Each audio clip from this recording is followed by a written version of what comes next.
Give your kids a lot less supervision and protection in the physical world, give them a lot more restriction in the virtual world. I'm a social psychologist who studies culture and evolution. Kids learn best from experience, not from parental lectures. You challenge them, you expose them to disorder and threats and chaos, they get stronger. And if you deprive your kid of that, you're not helping them, you're weakening them. Now you can see how our overprotection is so misguided.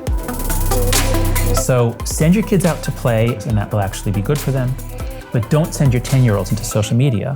They're gonna make them weaker and more depressed. I always had lists of what I wanted to change about myself. I wanted to be less judgmental, less petty, more open-minded. It takes a long time, a lot of work, a lot of feedback to change. Or you can do one night of psychedelic drugs. I don't think I've ever said publicly that I've done psychedelics. Those many trips, I think, really prepared me for the work that I later did in moral psychology. I look at our species and I'm in awe that in the space of just 10,000 years, we've gone from being hunter-gatherers to living in gigantic, beautiful cities like London and New York. But at the same time, our morality is a tribal morality developed for small hunter-gatherer groups that were frequently in conflict with each other. And so we bring into the modern age this tendency for tribalism. Lots of subgroups within the country, and especially left versus right, are now like different societies. But I guess I would urge just a little bit more moral humility, be a little less judgmental, and just be a little bit more forgiving.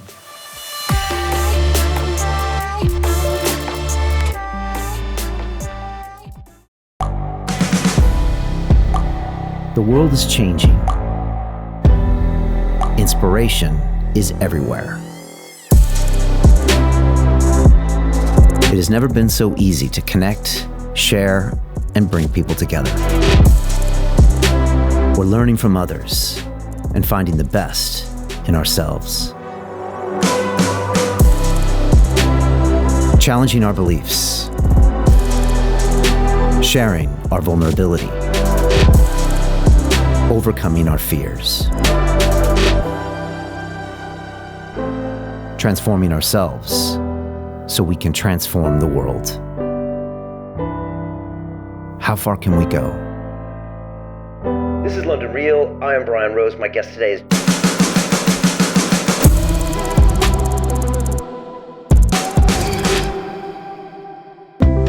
I first became aware of Jonathan Haidt back in 2007 when I read his book, The Happiness Hypothesis. This was way before LondonReal, but the book caused me to later meditate, quit my job as a banker, and start now what we know as LondonReal. So it was great having him back on the show. He's got a new book out called The Coddling of the American Mind, and he's saying that we're treating our kids too safe these days. We used to be helicopter parents, and now we're bulldozer parents, literally clearing the way in front of them.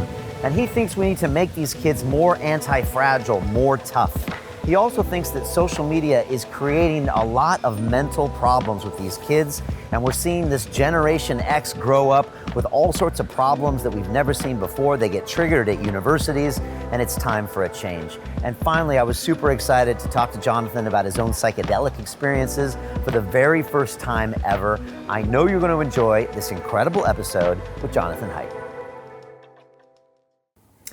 This is LondonReal. I am Brian Rose. My guest today is Jonathan Haidt, the American social psychologist, author, and professor of ethical leadership at New York University's Stern School of Business. Your main areas of study are the psychology of morality and moral emotions, and you're the author of more than 90 academic articles and 3 books, including The Happiness Hypothesis. You were recently named one of the world's top 50 thinkers, and your latest work, The Coddling of the American Mind, is a New York Times bestseller, which explains how good intentions and bad ideas are setting up a generation for failure. Jonathan, welcome to LondonReal. Thank you, Brian. Great having you here. First of all, what are your impressions of London? What does this city feel like when you come back here? Oh, it's beautiful, it's polished. I think like most Americans, or certainly Americans of from the 20th century, I look to this country as the source of many of the best things about America. And you see the street names or the neighborhoods, you say, oh, that's where that comes from.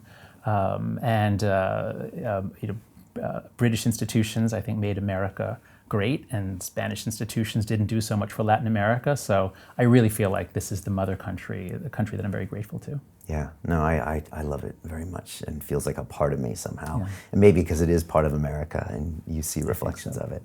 I think it was yesterday when I was going deeper into your work, I just suddenly realized that I had read The Happiness Hypothesis back in 07, 08. Oh, great. And if people know the story of LondonReal, when I was in banking back then, I later took a class in meditation, and then I later left banking and started this show. So in some weird way, Jonathan, you might be responsible for this whole thing that is LondonReal. So, I want to thank you. Really interesting stuff. My wife actually remembered me reading that book. I mentioned it last night because it's got a very good cover, a very memorable cover. I'd love to talk a bit about that. And also, I was thinking recently, based on your recent book, The Coddling the American Mind, what my childhood was like and how different that is from, say, my 15-year-old stepdaughter. And a few things that come to mind, and then I would love to get your thoughts on all of this, is that, first of all, I was kind of a latchkey child when I was 9 and 10 years old. So I would walk to a bus stop that was, say, 20 minutes away. I took a bus an hour down into Southeast San Diego to a magnet school where I was kind of one of the few white kids there. Then I took a bus back home and opened my home up for 4 hours, and my mom came home at night. When I was in high school, there were only a few things that were important to me. Getting a car so I could have my independence, finding someone to buy alcohol for me, having sex for the first time, and then somehow I kept my mind on my studies because I really wanted to get into a good university. Okay, that sounds like a healthy balance of motivations to me. Right, but those were definitely high on my list. When I look at kids these days, and even my own stepdaughter, I don't see any of those behaviors per se. And when I was reading your book, it became really obvious. And I noticed even a little while ago that the car doesn't represent what it used to. That, much to my surprise, that, my stepdaughter wasn't looking to do all those crazy things I was. And I was like, okay, that's good. But now that I read your book, I want to maybe look at it through a different lens. So not sure where to start, but those are just some ways of me observing your thoughts. And, I don't know where we could begin. Sure, no, that's a very good place to start. We're probably going to say some things that might sound critical of the young generation. So it's always good to start by saying every generation thinks that the one behind it is soft and has lost all the virtues. And there are quotes, I wish I had them with me, but there are quotes from Socrates' time about this. That's a universal process. And we can't just say because they're not like us, they're worse. There's change from generation to generation. And as you say, there's less drinking, there's less premarital sex, fewer car accidents. So Gen Z, we're talking about, that is kids born 1996 and later, they're safer, they're more responsible. Well, that's all good. Okay, but the statistics on how Gen Z differs from the millennials are not good. Okay, and millennials are born after? Demographers generally say 1982 to 1995 or 6. The exact cutoff is still being negotiated. Okay. So the millennials grew up with the later ones the oldest ones grew up with the internet. The other way around. The oldest ones were in college when the internet and then social media came out, whereas the youngest ones grew up with the internet. But the cutoff seems to be that Gen Z, if you were born in 1996 or 97, you might have gotten social media from the time you were in middle school. The millennials didn't get it till college or later. And it's if you imagine kids growing up and there's all kinds of inputs coming into them, and then suddenly around 2009 to 2011, in that period, we switch the inputs up so that now everyone is hyper connected to their peers, massively sharing information among their peers, and evaluating each other, always clicking likes and evaluating things. This is a really rapid transformation in the fundamental fabric of socialization. And that, Greg Lukianoff and I, my co-author, that's what we think causes the relatively big shift between Gen Z and the millennials. And the shift, it shows up clearest, not just in the kinds of changes you mentioned, but in very high rates of anxiety, depression, self-harm, and suicide. So my point is, this isn't just, hey, they're different from us and I don't like it. It's, hey, they're different from us and they're having problems that they themselves say, wow, we're having problems. And we're really noticing this big spike in a lot of those issues with depression and suicide and self-harming. Statistically, it's really an anomaly. That's right. So if viewers go to thecoddling.com, which is the website for the new book, and then you click on Solutions, Better Mental Health, Greg and I and Jean Twenge have a couple of Google documents where we're collecting all the data we can find. We also are doing it for Canada, the UK, Australia, New Zealand. And what we find across countries is that there is a big rise, especially for girls. The boys are doing worse too, but the increases for girls are much bigger. And it tends to start around 2012, 2013. It's a little later in Australia, New Zealand. I think they were a little delayed in a lot of these social trends. But we have a lot of data. This is not just changing diagnostic standards. It's not just, Gen Z is so comfortable talking about it that the reported rates go up. It's not that, because it's also how many kids are admitted to a hospital every year because they cut themselves, and it's also suicide. So we know that this is a real trend, and it's a very alarming trend. Wow. Why are boys different than girls when it comes to this? There are a bunch of reasons. So there's a lot of research on how boys and girls' social lives are different, and that's been known for a long time. So one of the clearest things is that boys and girls are actually equally aggressive. It's not that boys are aggressive and girls are nice. No, not at all. They're equally aggressive. But boys are kind of socially clueless and physically aggressive. Their aggression is what we think of as bullying, physical bullying. But girls' aggression is relational. Girls are much more socially sophisticated. They have clear representations in their minds of everybody's relationships and how to manipulate them. So girls' aggression is social. When social media comes in, or rather when everyone has an iPhone or smartphone, what do the boys do?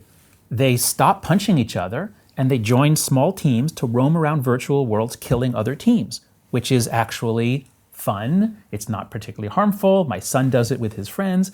It can get addictive, so you've got to put limits on it. But video games aren't nearly as harmful as we thought, and it's debatable how harmful they are. That's one piece. So that affects the boys. But it doesn't make them depressed. And if you think about it, after you do a video game, you go away and you're not replaying it in your mind like, oh God, if only I had shot him in the head. Like, you're not thinking that, like, you can put it away. But social media is very, very different. So the girls spend a lot more time on social media.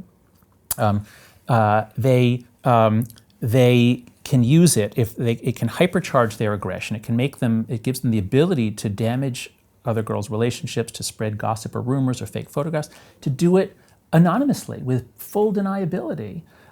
So now girls can't escape bullying even on the weekends when they're out of school. So it really changes aggression.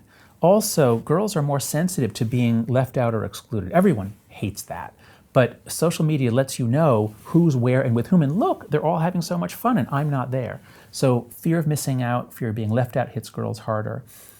So for a variety of reasons, we think, the fact that the girls' rate really begins to shoot up around 2012, 2013 is consistent with the fact that American teenagers and British teenagers really moved online between 2009 and about 2011, 2012. And then right after that, the rates go up. Wow. And I think I heard you saying before that a lot of times the girls, it'll be a validation tool. So it's like, let me post something and I got to wait for the likes now, and then am I going to get them? And that's not necessarily a male behavior, but that can also lead to a lot of destructive habits. Exactly. So, I'm very concerned about what social media is doing to political discourse. And places like Twitter are really nasty. I mean, it's a dumpster fire, which is kind of fun to watch sometimes, but I think it's really nasty. It's the nastiest of the social medias, right? Well, of the mainstream ones. Obviously, there's like 8chan and there are other things. But of the main ones that people use, I think Twitter is the most destructive in that way.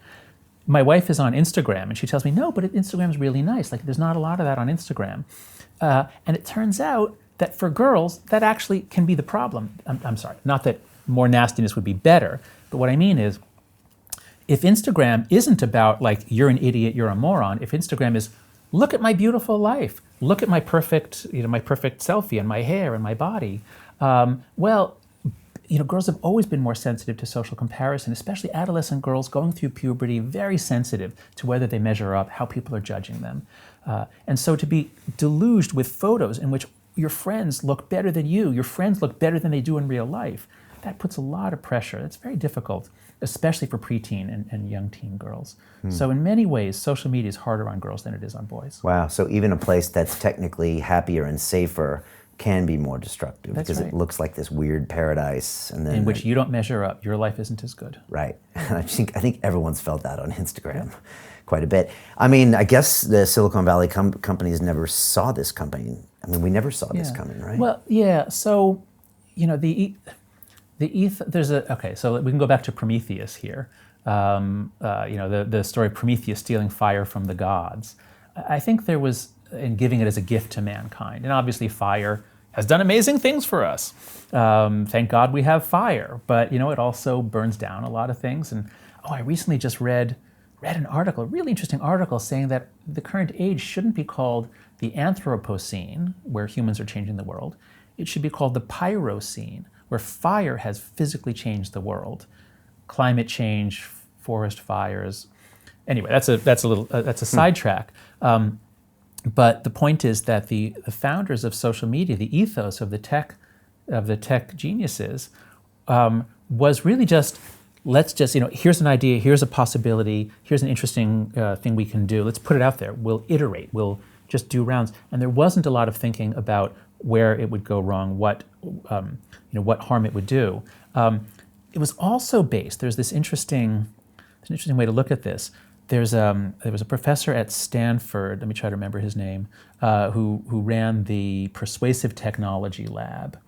And there's writing from him in the early days about how, of course, these technologies could be misused, but because we think human nature is good, we believe that this will give people more possibilities, and if we just connect everyone, it'll be great. Well, it's not correct to say human nature is good or evil. Human nature is really complicated, and if you put these tools, you hyperconnect people with the ability to spread lies and gossip, a lot of bad stuff happens. So I think there was very little thought about what they were doing. At least when the original scientists split the atom and created nuclear weapons, they were aware of what they were doing, and they were careful about it. This whole self-harming thing for women, do you know why that happens? I mean, I guess it's something that's been around before, but now we're just seeing higher incidence of it. Yeah, right? I don't understand. I'm not a clinical psychologist. It is related, what little I know, is that it is related to anxiety disorders. So people have a genetic vulnerability to anxiety disorders or not. And in women who are prone to anxiety, I think it's more common. And for some reason, via a mechanism I don't understand, cutting themselves actually, it leads to a feeling of release. It feels good. That's as much as I know. I'm not an expert in the self-harm per se. Right. But what's stunning about the statistics, and it's the same in the U.S. and Britain, is that it's a teen girl thing primarily. Kids don't do it before the age of 10, and it drops way off in your 20s. It's a teen girl thing primarily, and especially in America, there's very clear data that the older teen girls are up around 60 or 70%, which is gigantic. But the preteen girls, who had very low rates 10 years ago, are up 189% in one published study. That's nearly tripled. Okay, so this is really magnifying the whole process. All right, the first thing I'm going to ask, and maybe a lot of people watching are, as a parent, what do I do? But then when I read your book, I realize that as parents, we seem to be doing too much. And you have some really interesting terms, and we've heard the term helicopter parent, and you use the term bulldozer parent. How has parenting changed, say, in the last 30 years? Yeah. So, when you and I were growing up, and as we were talking about before we started shooting, and as you talked about in the opening, you were a latchkey kid. You went out on your own. And this was at a time when America had a crime wave. I mean, there was a lot of crime in America in the 70s and 80s. And we let kids out to play. We expected them to learn how to do things themselves. And what's changed over the years is that the world has gotten a lot physically safer. Kids are safer than they've ever been in history. Very little crime. Cars are safer. Foods are safer. Consumer products are safer. But yet we become far more paranoid. And because of changes in the media, because we're now more likely to have only one child or two at most. If you have 6 children, you can't overprotect them. You got to kind of just, get out of here. Go play in the backyard. Right. So the key to understanding why we've gone wrong, and the key to understanding what's happening to Gen Z, I believe, is the concept of anti-fragility. This is the most important idea. I just love this idea. It comes from Nassim Taleb, the guy who wrote The Black Swan and other books. He has a wonderful book, Anti-Fragile. And so the key idea, and it's so easy to explain, and once people get it, like you said, oh my God, why am I treating my kids this way? It's that a lot of things in the world are fragile, and so glass is fragile, and if you drop it, it breaks, and it doesn't make it better. So we don't give glass to kids, we give them plastic. Plastic is resilient, we say. If the kid drops it, a cup, it doesn't break, but it doesn't get better. And Taleb wanted to know, what's the word for systems or things that get better when you drop them? When you challenge them, you expose them to disorder and threats and chaos, they get stronger. And the immune system is the perfect example. Your immune system has to have threats and challenges and bacteria and dirt and even parasitic worms, turns out, helps it develop. And if you deprive your kid of that, you're not helping them, you're weakening them. So once you see that kids are anti-fragile, now you can see how our overprotection is so misguided. Kids learn best from experience, not from parental lectures. And the whole attachment system is supposed to work where the parent provides a secure home base that the kid can come back to if there's danger. But the point of that secure home base is that the kid goes out and explores the world and develops his or her capacities. All mammals play, all mammals do that. When there's a threat, they come back to mom, but when there's not a threat, they're out playing and practicing skills for adulthood. And we used to do that in America up until the 1990s. And then just as our crime rate was plummeting, we began to freak out about child abduction. If a mother today raised you the way you were raised, she'd be arrested. She'd be arrested for child neglect. I know. And I still remember the milk cartons with the missing children on the back. Yeah. I mean, was this one of the reasons? It is, that's right. So there was one particular abduction a few blocks south of me in New York City, Eitan Pates in 1979. A 6-year-old boy convinces his parents that he can walk around the block to the bus stop, and he was never found. Yeah, there was a documentary on this recently, right? They think they know the building that he was lured into where he was murdered, and then his body was thrown out. Oh. So they think they know what might have happened to him. But the parents, I still remember them on the evening news pleading for anybody who had information. Because at the time, nobody could conceive of why would somebody kill a kid? It just didn't even make any sense. Now, there was a lot of crime, but why would someone kill a child? And so that one got a lot of publicity, but that was before cable news and cable TV, really. And then there was Adam Walsh in 1981, and that one got a lot more news coverage. A few other abductions got a lot of news coverage. So gradually through the 80s, when we got the milk cartons and the sense that children are being abducted everywhere. So by the 90s, we've stopped letting kids out. We've kept them indoors. And that's when things really begin to change. That, I believe, is why Gen Z is different. Sorry, the overprotection plus the too early exposure to social media. Okay. You probably heard a lot of talk about these male rites of passage that we don't necessarily have in the West, and we still do in places in Africa. There's circumcision ceremonies and these rituals where the man has to kind of prove himself and evolve. How do you feel about things like that? Yeah, so I'm a social psychologist who studies culture and evolution. You know, we're an evolved species. Our brains were made by a long evolutionary process, but we express ourselves in different ways culturally. And whenever I find a pattern repeated across cultures, I lock on to like, wow, that's really cool. This really tells us something important. And initiation rites is one of those. And so the fact that I think most cultures, in their earlier states at least, had some sort of initiation rites. So they have them for males and often for females. Cultures that have both, they're always more intense for the male, and some have it for male but not for female.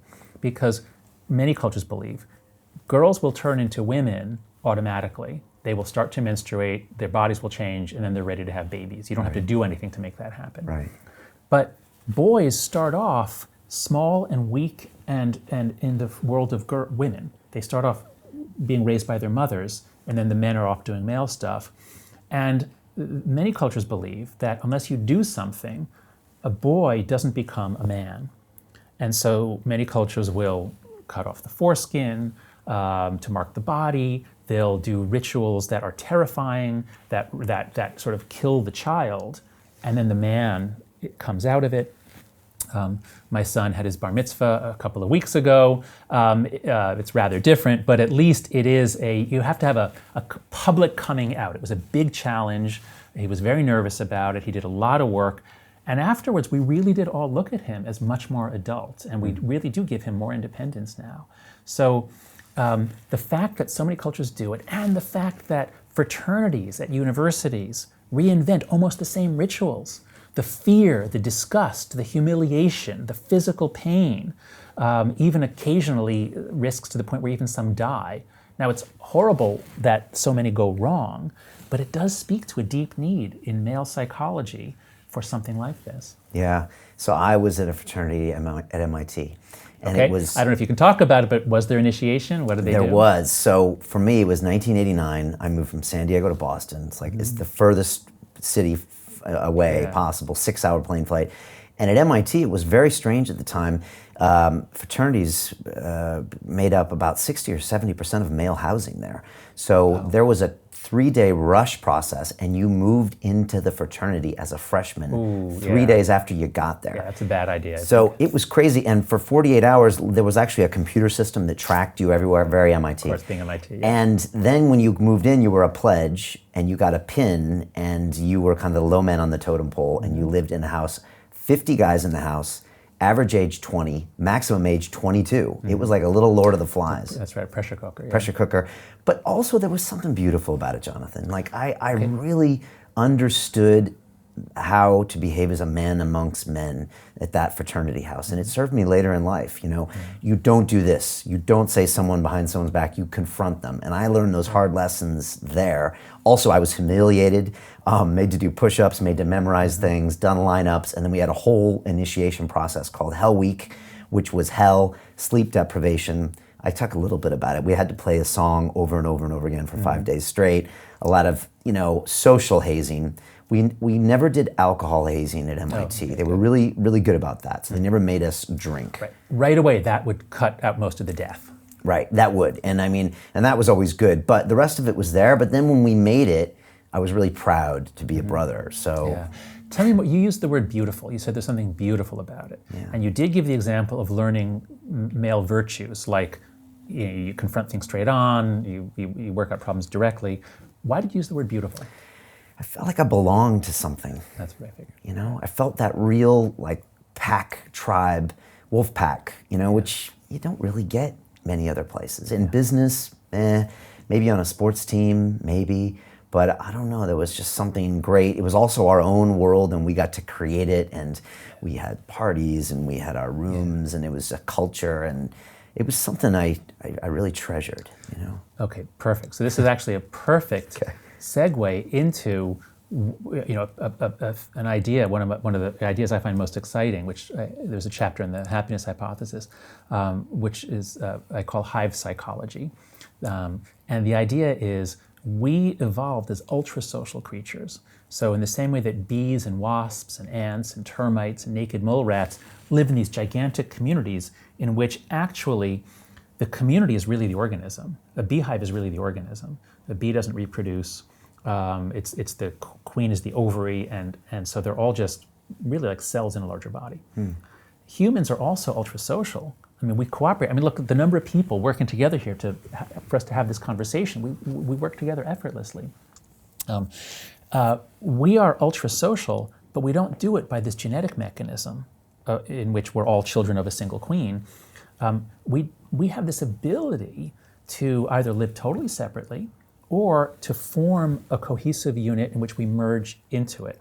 And the examples you gave are exactly those. So sports teams, choruses, when you sing in a chorus, many people describe that loss of self. When you're all literally in sync, you kind of lose yourself, and it's thrilling, it's beautiful. And so again, when you see this pattern over and over again, across cultures, across eras, you start to think, wow, it's almost as though there's a switch in the human mind, like a button you can press that shuts off yourself and opens you up to merging with something larger. And that feeling is very often described as beautiful, that word. That's why I thought maybe that's what you were going for, or what you were responding to.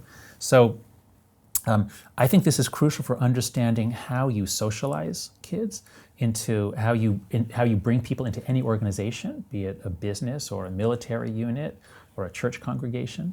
I think this is, it's one of my favorite topics because it truly is mystical in the sense that mysticism is usually understood as being about ways of merging with the universe.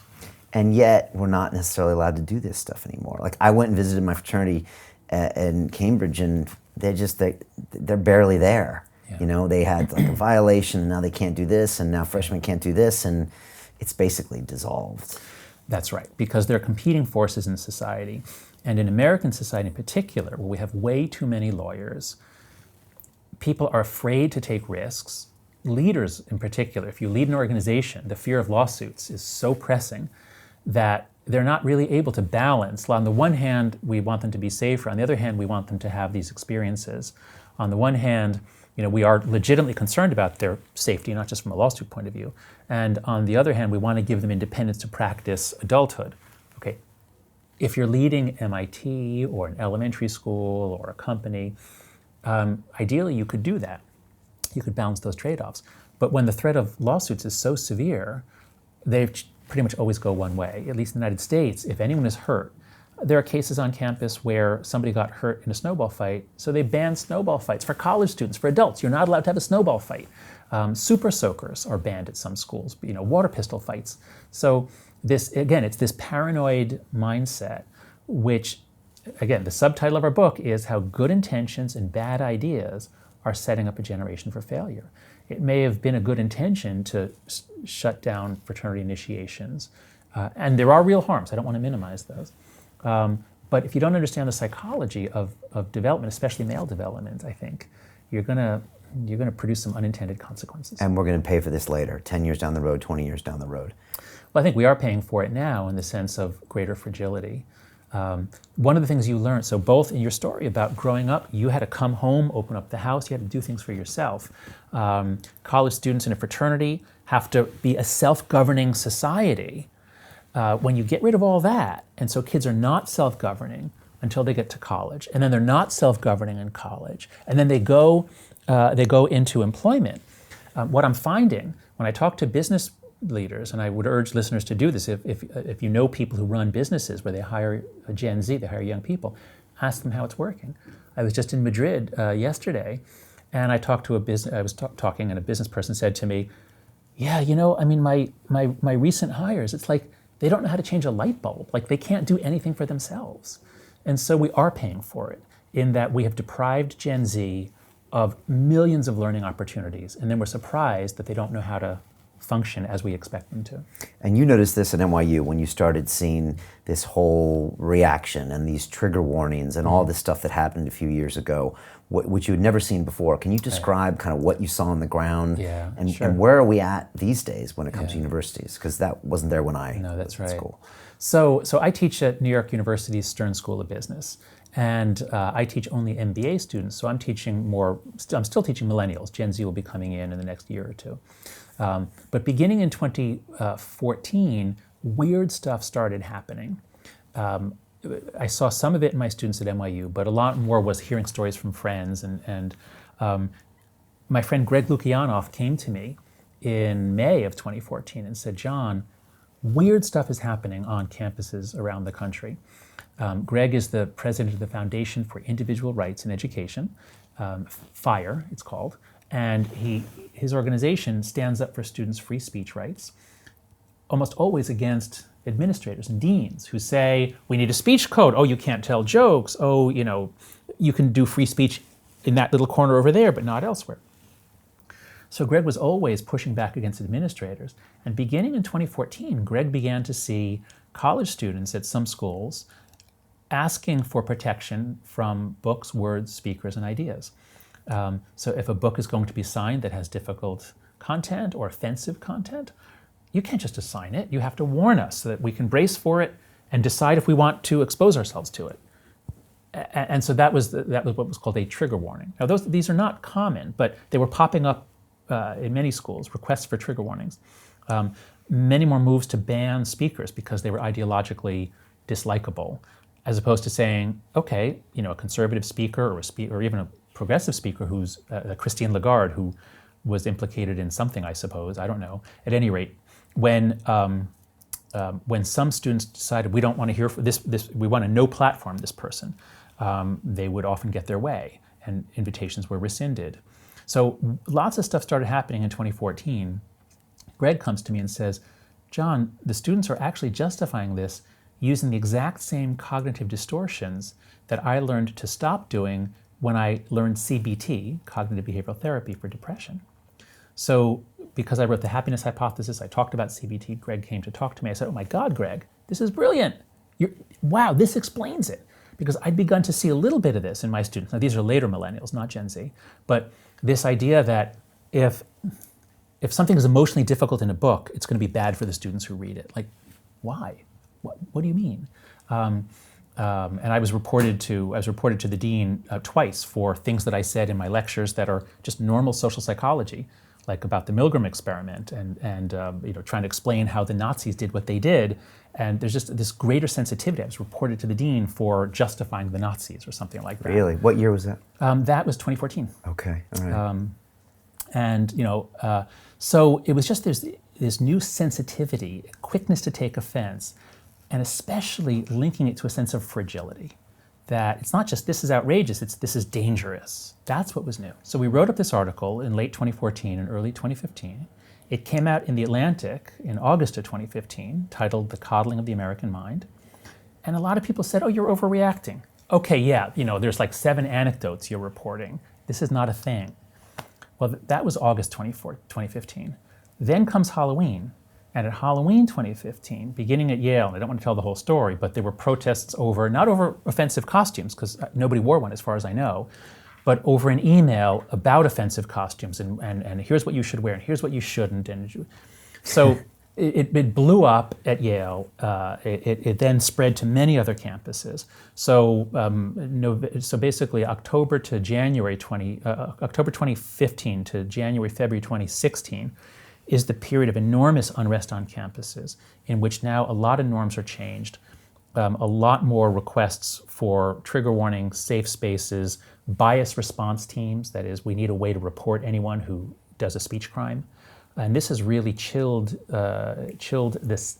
I don't want to talk about freedom of speech. What I want to talk about is how comfortable you feel talking openly and honestly versus feeling that you have to walk on eggshells and think about every word. Will I be reported for this word? And did that continue, and is that the current state on campuses now around the world or in America? So it continued growing for a while. That is, from Halloween 2015 through into 2016, this spread very, very quickly. Not to most universities, in that America has 4,300 institutions of higher ed. Most of them are not selective, not even residential, a lot of them, and it's not happening there. But at the elite schools, especially in the Northeast and the West Coast, from what I can tell when I travel around and it is happening at most of those schools. It's happening in the UK and Canada in very similar forms. It's not happening as much on the continent of Europe. There are hints of it, but it's not as much there. So it is spreading. It's spreading very quickly, especially in the English-speaking countries. And let's see. And then when 2016 is the election year in the United States, and when Donald Trump is elected, now passions are so high. The culture war in America, the polarization, the mutual hatred of left and right is a piece of the backstory here. And that really ramps up after Trump is elected.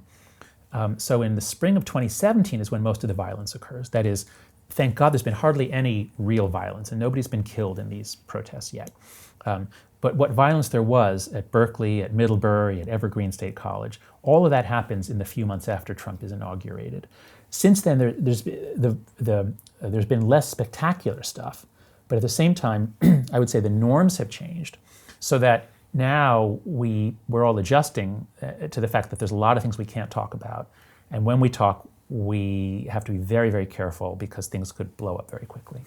And so how does this affect democracy?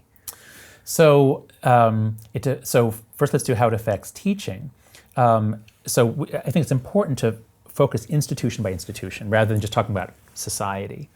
Okay. So at universities, now that we have bias response teams, there's a way to anonymously report me. If I say something that a student finds offensive, there's a poster in every bathroom telling them who to call. I've called the bias response team at NYU to try to find out, do I have a record? Have I been reported? I've called twice, they haven't returned my calls. I've emailed them. So I have no idea what's going on. And so a lot of us across the country make a similar calculation. I could teach something that's controversial, that some students might object to. But what will happen? I don't know. And now that many of us know people who've been prosecuted or brought up on charges for this sort of stuff, a lot of people make the decision it's just not worth it. And I was talking to some cognitive psychologists a few months ago at a major university in the Midwest who said, we just don't teach intelligence anymore. In the basic introduction to cognitive psychology, where intelligence is almost always a day or a week in the curriculum, it's a major area of research, they just cut it. Because if we teach about intelligence, some students might report us. Why intelligence? Because of the findings about heritability. Because intelligence, like almost every trait, is partly heritable, and then it's so sensitive I can't even really talk about it here. Wow. Yeah. Wow. So we're making people more fragile, in a sense. We have, or less educated. I would say that in normal human life, a lot of good things happen, a lot of bad things happen. And if you feel a flash of negative emotion, that's just part of life. But I think we've taught many students that if you feel negative emotions from something someone said, it's not your issue to deal with, it's somebody else's problem. There's a way to report that person. And so one of the principles in our book, one of the really bad ideas, is always trust your feelings. And if your feelings are a reliable guide to what has happened, and the administration sort of validates that and says, if you feel insulted, offended, marginalized, then an offense has taken place and there will be a bureaucratic solution for it. So I think this is the change that's happened in universities.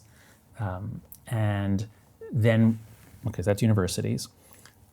Then we can talk about what effect does it have on businesses, and we can talk about what effect does this have in democracy in general. Yeah. Which way do you want to go? Well, I mean, obviously people graduate from universities and mostly go into business, right? And like you said, a lot of these, new companies and tech startups are now getting some of this Gen Z in there. So yeah, I'm really curious how this turns out, but I have a funny feeling I know how. Because this group slowly starts going into the workforce. And in the workforce, it's all about competition. And then potentially you're competing globally with citizens. And some of these citizens, Russia came to mind, right? And I've only been once, but I get the feeling there's not a lot of coddling going on there. Now, maybe that's good, maybe that's bad, but it doesn't feel like maybe, they're fragile. So I'm wondering what happens then in business. So when Greg and I were writing the book in 2016, 2017, we thought about putting in a chapter on what happens when students leave college. But at the time, Gen Z was still basically in college, and began to hear a few stories, because it's not a super sharp cutoff. In the late Millennials, some of them are like this too. So first, let me be crystal clear here. The great majority of Gen Z students are nice kids, hardworking, they want to learn, they want to be exposed to different things. This is not a story about the typical or average Gen Z student. This is a story about a change in dynamics where a much larger number of them are fragile, depressed, anxious, and prone to taking offense, which is something that they got practice on in a call-out culture on the internet. So I think employers shouldn't be, I'm not saying, don't hire members of Gen Z. Of course not. It's the coming generation. It's our kids. But if you hire 10 or 20 members of Gen Z, there's a good chance that a couple of them will have this pattern of fragility linked to outrage. Now, you said business is all about competition, but what I've learned from moving to a business school is that that's not true. Business is all about cooperation, and you cooperate best when there's competition between larger groups. So this is basic tribal psychology. Humans are incredibly good at cooperating when there's an external conflict. We come together best in order to compete. And when I ask my students, what percentage of your day do you spend cooperating? What percent do you spend competing? It's almost all cooperation. So if you want to hire someone who's going to add value to your organization, what you need is someone who's really, really good at cooperating. But if you have some people whose attitude is not, what can I do for the organization? Go team, I'm a team member, but rather, I don't like that, and so I'm going to go report you to HR. as one business person told me a few months ago, some of my new hires, it's like they come in looking for conflict. And if that's what you've learned on social media, to always call people out, to get prestige by pointing out something that you think is insensitive, then that makes you not very good at cooperation. Yeah, and I know what you meant there, and I agree. I think inside a business, the cooperation is king, but the reason you cooperate is for that outside competition. That's right. Talk to me about this call-out culture and cancel culture, which seem to really happen on Twitter and social media, and it's had massive consequences for a lot of people's careers, and sometimes it feels like you can't swim against the current. So it might seem ludicrous and ridiculous, yet they're still canceled.